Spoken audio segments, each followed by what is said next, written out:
Hey,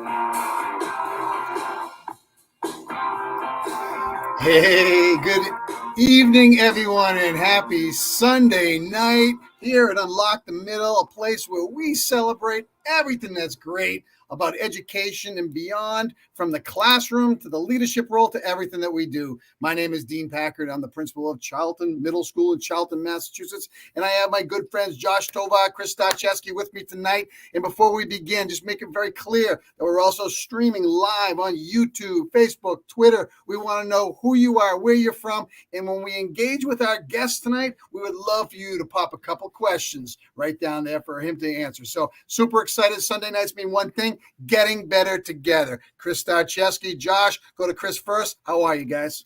Man, hey everybody, Chris Starcheski, principal at Dudley Middle School here in Dudley, Massachusetts. It's a balmy 57 degrees. Just came in, had some dinner with my family after grilling out in the backyard. It was fantastic. Dean, I'm pretty fired up. And, Dean and Josh, we get pretty excited when we talk about learning from one another. Yesterday at baseball practice, we introduced a Gold Glove trophy that we were giving to our player of the practice. And inscribed on that new trophy is all about team, all about better. And the coaches identify the individual who contributed at the highest level to help make the team better and modeled for others what excellence is. And for me, tonight, you, my friends, should be receiving that trophy because we are all about team. We are all about being better. Josh, how's it going down there in Texas, man? It's going great. Josh Tovar, proud principal of Memorial Pathway Academy, here on Sunday with these awesome gentlemen. But you know what? Awesome with everybody around the United States, from Hawaii all the way to Maine. Let us know where you're at right now. It's crucial that you all let us know where you're coming from, but also make it interactive. Because, right now, a lot of us are very tired. A lot of us are very drained. And you know what that definition is? Is that you're carrying too much. You're not alone. We're not alone in this. We choose to be a silo. We choose to be alone, but not when we have this PLN, not when we have this family across the nation of administrators, of educators that are going through the same thing. So it's very important that not only we learn from each other, we beg, borrow, and steal the best ideas, but also we get that spark, that motivation that makes us going ahead, to push ahead for our students. The future of America are awesome. I was going to say Jaguars because those are my Jaguars, but all our students. This is your mascot right there. But somebody that is a great person for that, somebody is our guest for tonight.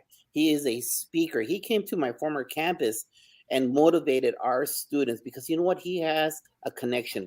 And we all know that kids don't care how much you know until they know how much you care. And it starts with connection. As Ryan Scott always says, connections before content. And Mr. Rick Ramirez is our guest tonight. So let's bring him on in here. Let's introduce him to America and the world. Ricky, welcome to Unlock the Middle.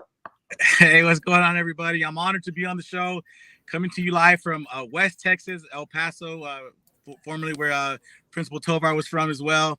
And I'm on the road right now, so I apologize for the car scene in the background. But I'm honored to be here. Thank you all so much. Hey, we're lucky to have you, Rick. And quite frankly, we talk about from a leadership role how we make an impact every day. It sounds like you're on a crusade to make a difference and make an impact for every person that crosses your path. And in public education or in education in general, no matter where you go, champions like you are needed because it just drives home the purpose of who we are and what we're all about. So, hey, why don't you tell the world a little bit about you, if you would, please? We got a little clip for you, but let's hear a little bit from you first, just about you, what started you up, and really what made you drive in this direction. Yeah, definitely. So, again, born in West Texas, El Paso, come from a neighborhood that didn't have a good reputation. El Paso is a safe city. Don't get me wrong. Very safe city. But there's particular neighborhoods in El Paso that have just bad reputations. And I came from one of those neighborhoods, being the Devil's Triangle, Northeast El Paso. Grew up on food stamps, welfare, WIC, any type of government assistance that was out. My family was on it on some time. Single parent household, 5 kids. And then we ended up growing to 6 kids with once our amazing stepfather stepped in to help out. And we grew up in the projects. Never really was preached the importance of education as far as going to college. Was always told, hey, our family doesn't do college. No one in my family had ever gone to college. So that was never a talk at the table during dinner. Parent-wise, My mom showed up to all my football games. There was never a father figure present, so that kind of impacted me as a child as well. And as I made my way through adulthood, I joined the Marine Corps because I didn't think I was smart enough to go to college. Nothing wrong with the Marine Corps. Love the Marine Corps. Salute to all my Marines out there. But I didn't join the Marine Corps because I wanted to. I joined the Marine Corps because I thought that was the only option available to me. So I did that. I did my 4 years there. And then when I got out the Marine Corps, I thought to myself, how can I make the biggest impact on kids who are growing up like me? And the best way to do that is to be where kids are most of their day. 8 hours a day, they're in school buildings. So I wanted to get back into a school building. I primarily wanted to coach football, but I fell in love with teaching more than I did coaching. So I stayed teaching. I taught more than I coached. And then from there, just great things happened for me. Just being around great mentors like Jennifer Degraff, like Principal Tovar, these mentors who just guided me on the right path. Amazing things opened up for me in education. And now I'm able to just kind of live in my purpose.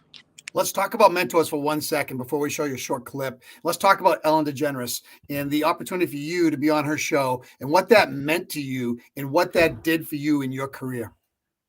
Yes, sir. Awesome. So in 2017, 18, I was somehow I was honored to win Teacher of the Year for our district in El Paso, which is one of the biggest districts in Texas.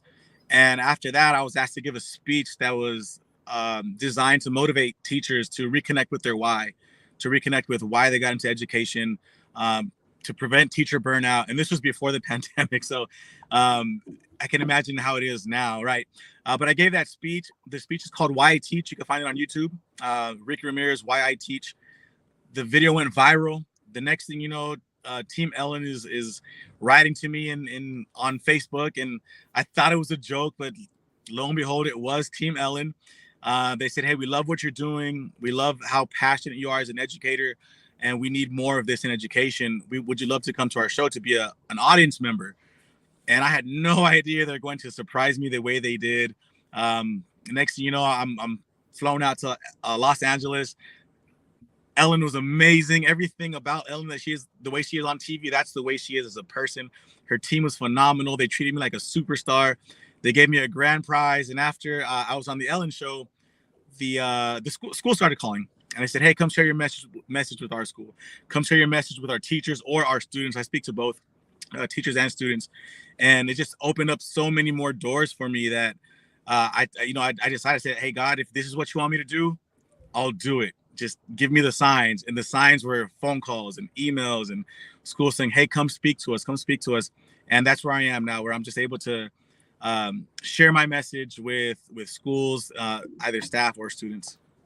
Absolutely love it. Hey, why don't we take a second and watch that little video presentation between you and Ellen? Sit back and enjoy this, because, we definitely did as well. So here it is coming up right now. I was thinking maybe I could help a teacher from El Paso, Texas, one who works at Title I Middle School and motivates, supports, and inspires his students to prepare for college. Rick Ramirez, come on down here. Hi. Oh my gosh. Hi. Hi. Hi, Ricky. All right, tell me about the program that you run. So I teach AVID, which is a college readiness program, and it's designed to prepare students for college. And I have a unique situation where I teach kids in the same neighborhood that I grew up in, at the same school that I went to, and I want to show that if I can do it, they can do it. All right. The last question, missing it. Let's see how much this one's worth. $100,000.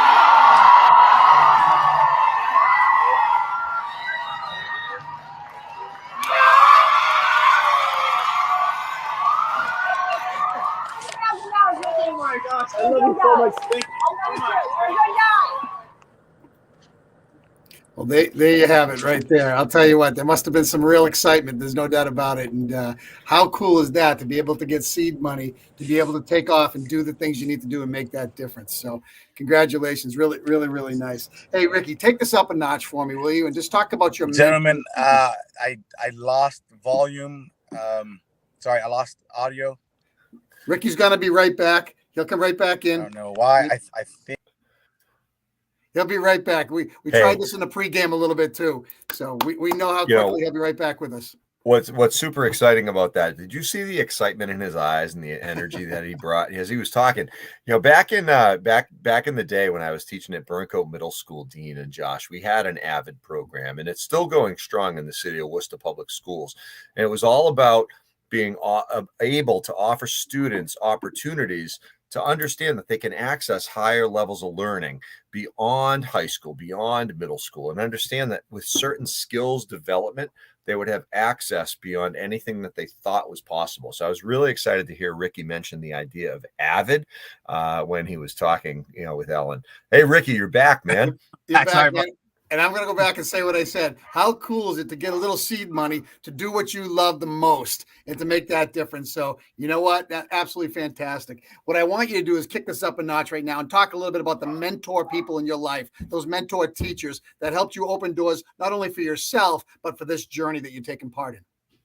Yes, sir. Definitely. So growing up, never really liked school, was never the best student, was never the worst student. I was just that student who I just got by. I hate the saying C's get degrees, but that was the mindset I had as a K through 12 student. I did just enough to get by to play football. Really, I never really applied myself. Never fell in love with any subject really. But by the time I was in high school, I was already ditching a lot.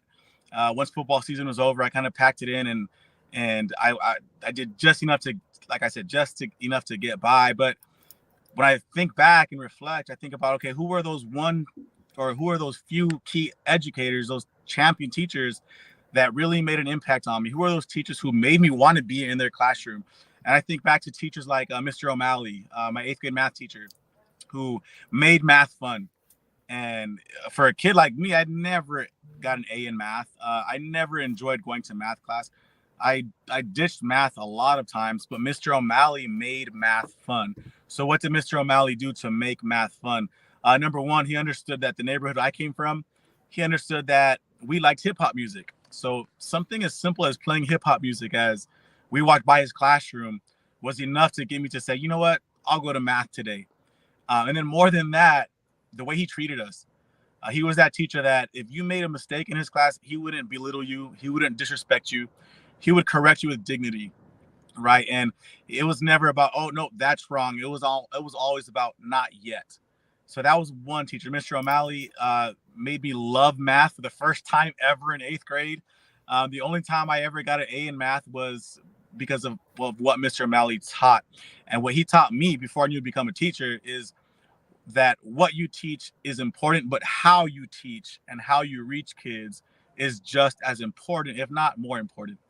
Then I think back to Miss Susan Wiggs, one of my champions from high school. Miss Susan Wiggs was a phenomenal educator, kind-hearted, soft tone, spoke to everyone with respect, was just a loving person. And the first time she corrected me, I responded to her with attitude. I was disrespectful with the words that I chose to give to her. And the way she responded to that, again, taught me another lesson as far as being an educator is concerned before I knew to become a teacher. When I cussed her out, she turned around and she invited me into her classroom. She gave me a hug. She told me she loved me. And she said, hey, I know you're having a bad day. I know you're a good kid. You just can't talk to us that way. But you're not in trouble. Don't worry about it. She could have given me a referral. She could have suspended me. She could have done whatever she wanted to do at that point, but she didn't. 10 years later, she gave me my first job in education, full circle. And I'll cover one more champion, Mr. Coach Essex. Coach Essex was my high school football coach who I had for 4 years on his roster. He was a disciplinarian, but he was respectful. And what he taught me is that you can hold kids accountable. You can hold kids to high standards, but you can still do it with respect and with dignity. And for me, that meant the world to me. And in high school, he became more of a father figure. So in high school, I was mistakenly placed into AP English. There was no way I was going to pass regular English, much less AP class. And when I saw my schedule, I went straight to Coach Essex. And I said, hey, Coach Essex, if you want me to play football on Friday, get me out of this AP class. And I'll never forget, he grabbed my schedule and he walked me straight to that teacher. And he said, whatever you do, do not let Rick drop your class. Rick works hard on the football field. He's a captain. He's a leader. Everything he does for me on the field, he will do for you in your classroom. Do not let him drop. I ended up passing that class, right? And I never took a course of rigor before. I never took an advanced placement course until Coach Essex said, as hard as you work on the football field, you will work that hard in the classroom and you will be successful. That was the first time I heard a grown man believe in me, because I didn't have a father figure, right? That was the first time I heard a grown man said, you will be successful. You can do this. And it changed my life. It changed my perspective on the way I speak to my students, who remind me of me. So those are three of my champions who I think back and I say, okay, what they did in their classroom, I want to take a piece of what they did. I want to borrow what they did, and I want to apply it myself. And that's something that I've stayed true to this day. So those are three of my champions. And if it wasn't for them, I don't know where I would be right now. Ricky, the importance of, a champion and a mentor and developing who we are and being able to cultivate, what the future can possibly be is exceptional. And, you referenced, subtly, a couple of the challenges that you've really faced, growing up and through young adolescence and into your adulthood. Let's talk about overcoming adversity. What's some of the biggest challenges that you personally have faced, and how have the lessons that you learned from the educators and your family and your environment really helped you to overcome, adapt, and really enter into what some may consider, and I hope you consider, a path towards success? Yeah, definitely. So I think some of the adversities that I've had to overcome as a student, and maybe even as an adult, mental health, for me, that's something that I struggled with without knowing that I struggled with it. And I remember the first instance of depression that I felt was my middle school years. And during my middle school years, it was a deep depression where I would get home, I wouldn't talk to my family, I wouldn't talk to my mom. I would just go home, go to my room, close the door, and I wouldn't talk to anyone at all. And I didn't understand it. And I think part of the reason that I didn't understand what I was going through mentally and emotionally was because the way I grew up as a male, if you opened up, if you expressed that you were hurting, if you expressed that you needed help, then you were looked at as being weak. And it was just frowned upon to say, hey, I'm depressed. It was frowned upon to say, hey, I need help. It was frowned upon to say, hey, Mom, I don't know what's going on, but I am sad and I need some help. And it was just something that we didn't do the way where I grew up. Maybe not in my city or community, but just in my family situation, we weren't taught to express our emotions. So that's something that just bottled up. And I think that was a big reason why I didn't like school. That's a big reason why I wasn't engaged in school and why I didn't apply myself in school. So now I think back to, there's a bunch of students like me in my classroom now. And when I see that kid who's not engaged, it's got to be deeper than he just doesn't like the content. It's deeper than he just doesn't like coming to school. Maybe he's struggling with something. So my job is to help students understand that it's okay to not be okay. It's okay to say, hey, you know what? I don't know what's going on. I need some help, right? And some people, their mental and emotional struggles, they're caused by a specific situation. And others, it's just a chemical imbalance. And maybe nothing's happened to them, but they just have a chemical imbalance that makes them be depressed or sad or emotional or whatever the case, right? So that was one thing that I really had to learn how to overcome. And I didn't get that as a student. So when I joined the Marine Corps, those struggles just amplified. Principal Tarver will tell you, the Marine Corps, it can be tough. Some of the challenges you face in the Marine Corps are tough. Some of the experiences have a lasting impact on you as an adult, even after you've exited the Marine Corps. So because I didn't know how to open up, or because I didn't know it was okay to open up, I struggled silently. And a lot of our kids I know they're struggling silently. But the research shows that, one, but also two, once I do get them to open up, oh my gosh, their struggles are heartbreaking. So that's something, the social emotional issues or the adversities that I had to overcome is something that really had an impact on me. But I think it's something I'm still learning how to overcome. I'm still learning how to deal with these things. So if I'm a 35-year-old man who's had life experience, if I'm still learning how to overcome these struggles and this adversity, then what makes me think that an 8th grader is going to have it together? So that's something that I really apply, and I understand that when I go to the classroom. Hey, Ricky, I want to ask you something right now, but I know that after the kids hear your message, they go up to you and they talk to you. So tell us, as administrators, as team members in the classroom, as custodians, what are they sharing with you that they're going through adversity right now? What are they facing? They're telling you right after you talk to them and you connect with them. Talk to us about that. So right now, the common trends that I'm seeing at all the schools I go to, I've been blessed and fortunate enough to visit many schools, from Texas to California to the East Coast, to even Japan. And these kids share a lot of their struggles right now. Is our kids are depressed. It has a lot to do, well, not a lot, but a common theme is they're comparing themselves. They're comparing themselves to their friends. They're comparing themselves to what social media is putting out. They're seeing someone's highlight reel and they're comparing themselves to that highlight reel. A lot of our students nowadays do face suicidal thoughts. Maybe not attempts, but at least the thought is there.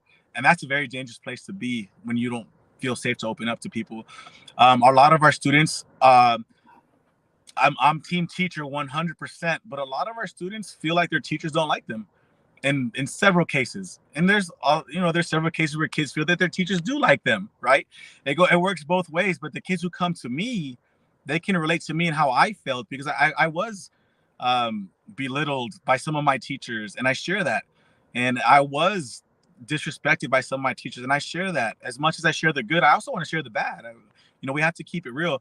But our kids are definitely facing depression. Our kids are facing suicidal thoughts, and I think a lot of the times, some of us as teachers, I've been there. Trust me, Principal Tara, he's heard me share my story as a teacher. I was the problem in my classroom. The way I would talk to my kids, the way I would correct them, and the way I treated them like they were supposed to have it all together, but they were still learning how to get through life. So they're facing a lot of these issues of as far as not fitting in, depression, and just feeling like people don't like them, from the kids, from their peers to the adults. I've always said, being in education, or being in any part of education, teacher, custodian, cafeteria worker, bus driver, you have the ultimate power to make or break a child. You just do. Because believe it or not, they look at you. They look up to you. They want you to model what you expect from them. Okay. Words are powerful. Okay. And they can do damage or they can build people up. And it's one of the things that we have to be so mindful for and of in our roles, no matter what we're talking about.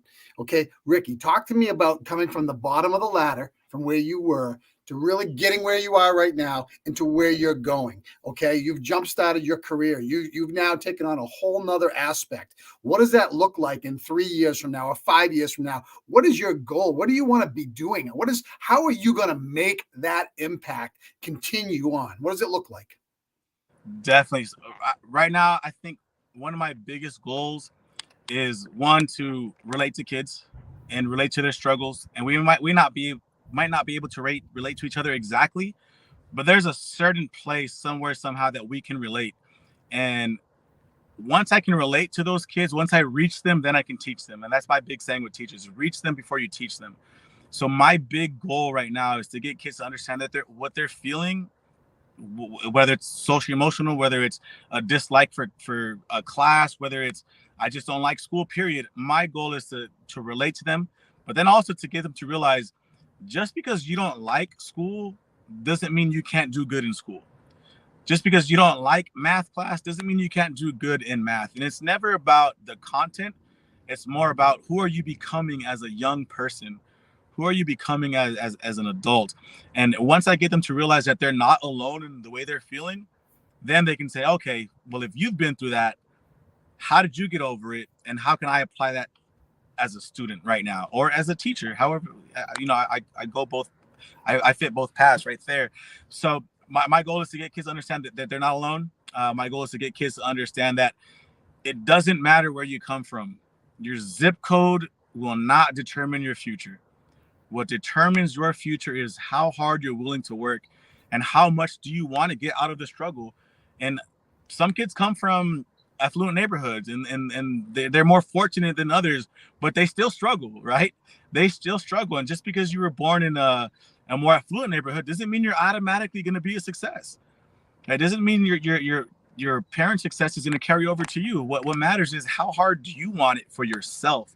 And once I realized that I was in control of my future, not my zip code, once I realized I was in control of my future, not my upbringing, not my struggles, once I realized that, my life really started to change. And I tell teachers and students all the time, I have no business having a bachelor's degree because school's hard for me. You know, it might take you 1 hour to do that math problem, and it's going to take me 2 days, but I'm going to get it done because I know that eventually the more I learn, the more I earn. And it's never about the money. It's about being able to live the lifestyle that you want to live.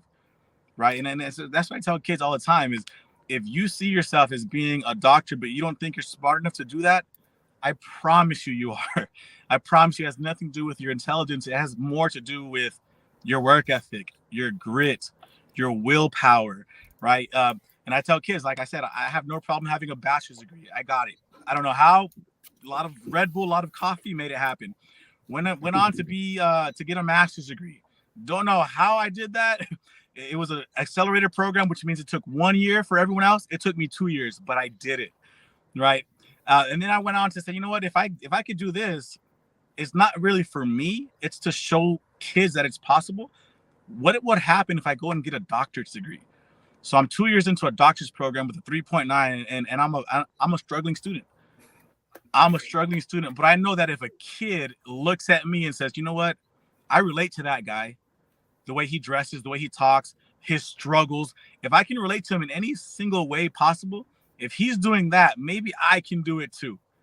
I'm not saying it's going to be easy, and I'm not saying that your struggles don't matter because they do, but there's a way to overcome. And the way to overcome is finding those champions in your life who are going to support you and believe in you, even when you don't believe in yourself. That's Ricky, exciting. something you said earlier kind of resonates with me, and it was something from a cultural aspect that you didn't show your feelings. You didn't show that it was okay to be sad or to cry or whatnot. Just a very quick story. I remember standing in the back of the auditorium, and some kids were doing something on stage, and it just hit me like in my soul, and I had a tear going down the side of my cheek. And a little fifth grade student said to me, "You're the principal. Why are you crying? What, are you okay?" And I said, and I turned and I smiled and I said, it was such a heartwarming moment for a child who was up on the stage that it just caught me. It's okay. No matter if you're a guy, a woman, it doesn't matter. Show your emotion. We're real. We are real. And the more the kids see that, the more they feel comfortable opening up. And I just wanted to share that because kudos to you. I mean, you gotta break through, and you got to make sure every child has an opportunity to showcase and shine to who they are. No doubt about that. You know, and we sit here and think about, you know, thanks for expressing your vulnerability there, Dean. And, you know, one of the most important pieces is, you know, as we sit down and we try and grind through, and, you know, Ricky, you mentioned this, some of your experience were pre-pandemic, right? Now we're talking about the game being completely elevated in terms of educator efficacy and being able to go through the motions to make sure that we're doing all that's right for our kids. But we also have to think about what's right for ourselves as, you know, educators, adults, moms, dads, community members, coaches, mentors, teachers. Keeping that emotion inside is not a great, healthy thing. Being able to put that out, being real with ourselves, being able to understand what it is that we're all about, to be able to model that for kids as they go through some exceptionally trying times. This is a fantastic experience for me talking and listening here. Wow. Hey, Ricky, hearing what you just said right now, I was thinking of a podcast I heard a couple of weeks ago from Kevin Curtis, and he said that he had a panel of kids with teachers so they could find out about each other. Mm-hmm. And one student, after a teacher had made a comment, said, you know what, if you can't connect with us, we can't content with you. And that stayed in the back of my mind because, you know what, that's the only way so that the kids feel that their team members are supportive and mentors to them. So I'm going to ask you a twofold question right now. So first part, who is a mentor for you? Who's mentored you within your 35 years to transition you as you keep evolving as a person, as a professional?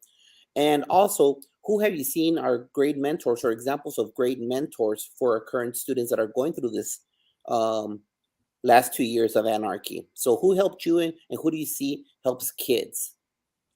Definitely good question. Someone who's helped me from the start of my career to even now is Principal Tover. You know who she is, Jennifer Degraff. And Jennifer Degraff was my former principal, and she would do things like, "Hey, this is an unannounced visit, not because I'm going to check on your teaching, or not because this is a observation. How are you doing? How are you feeling today?" Or she would say, "Hey, I came to your classroom because I just need to pick me up. And I love how you interact with your kids." She's like, "Don't worry, this isn't an observation. This won't be on your, this won't be documented, right? She's like, I just wanted to come say hi." So she's someone who I thought to myself, that's leadership. She's a principal who's a leader, not a building manager. And to me, that was key. The way I saw her treat teachers, the way I saw her treat students, the way she believed in me. The reason I'm on the speaking route is not because I wanted to do it. It's because Jennifer Degraff threw me on the stage one day, and she said, "Rick, I don't care how much stage fright you have, you will share your message." She said, "You have 4 days to prepare. I'm going to give you 12 minutes. You speak on Friday." I said, "Jennifer, I can't do that. You're crazy." And she said, "No, Rick, kids can relate to you, and I need you to share your message. By the way, it's going to be 1,600 high school kids." And I was scared. I was nervous, but she believed in me. She believed in me as a presenter, but then she believed in me as a teacher. And she was never the gotcha type of principal. She was the, yo, I love what you're doing.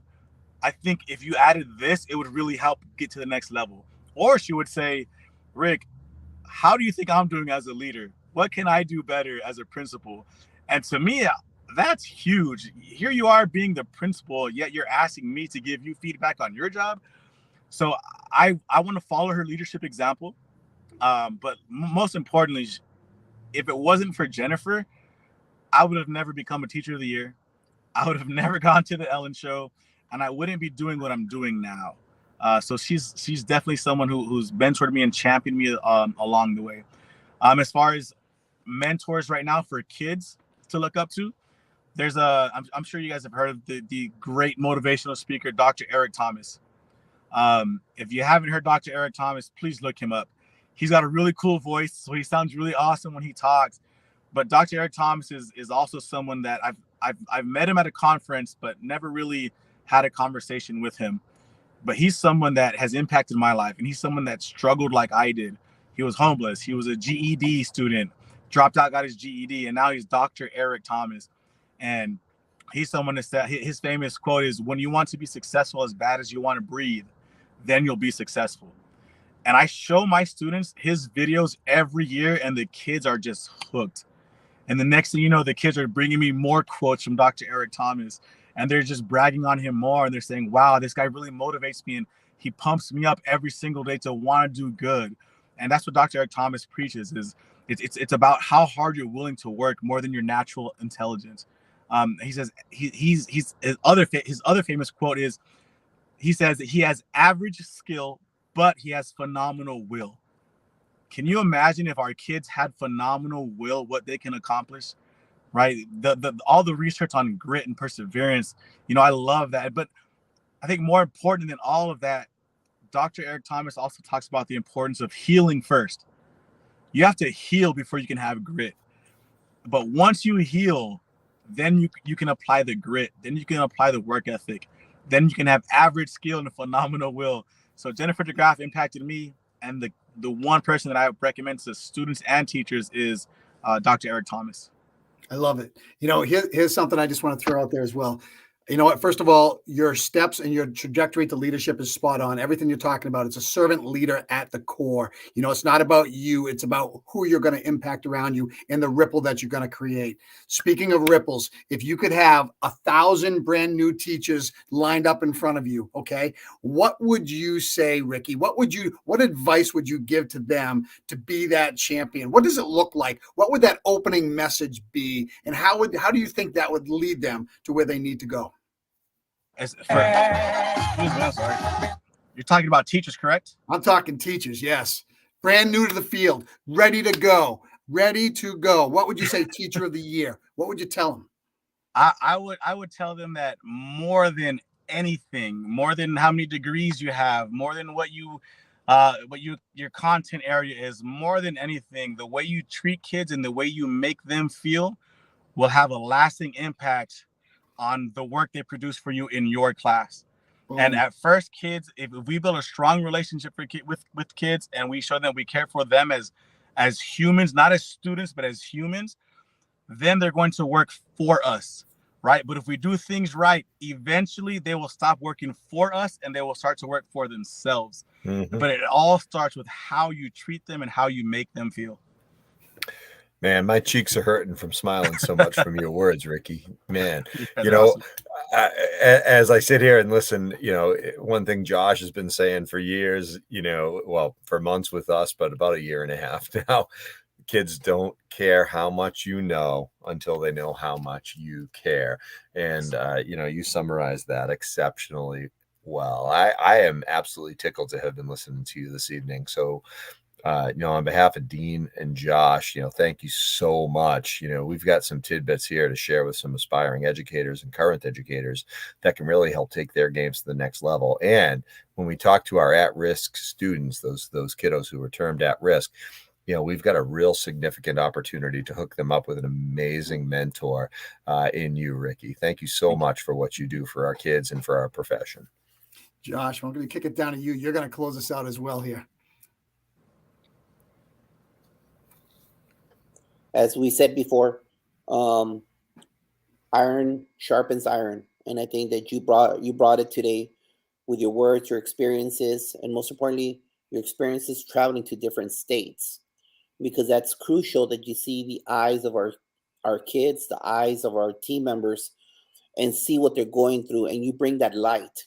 All of us need that light every single last day. We need that vision that someone brings, that we forget the why.